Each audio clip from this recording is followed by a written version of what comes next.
Unrealistic expectation is the root cause of all anger.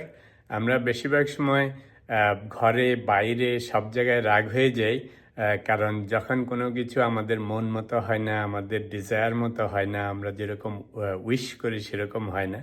Interesting হচ্ছে যে কোনো মানুষই আমার মতো বিহেভ করবে না, আমার এক্সপেকটেশন মিট করবে না, রাইট? আমি নিজেও করি না, আপনিও করেন না। আমরা সবাই ডিফারেন্ট, আমরা সবাই সবার মতো চলি, সবাই সবার মতো বিহেভ করি, কাজ করি। বাইরে প্রাকৃতিক নিয়মে সব চলতে থাকে, সেগুলির উপরেও আমাদের কন্ট্রোল নাই। বেশিরভাগ সময় আমরা যেমন ধরেন ট্রাফিক জ্যামের মধ্যে বসে থেকে সাংঘাতিক রাগ হয়ে যায়, কেন ট্রাফিক জ্যাম। এখন যদি একটু ঠান্ডা মাথায় চিন্তা করেন, ট্রাফিক জ্যাম হবেই, ইটস এ ন্যাচারাল থিং, যেহেতু দুনিয়ার গাড়ি ঘোড়া চলতেছে, সবাই যাচ্ছে, it's not under our control. তো সেই ক্ষেত্রে আমাদের রাগ হওয়ার কোনো কারণ নেই। কিন্তু কেন আমরা রাগ হই? আমরা এক্সপেক্ট করি যে ট্রাফিক যেন স্মুথলি ফ্লো করে, but that's not how it works, right?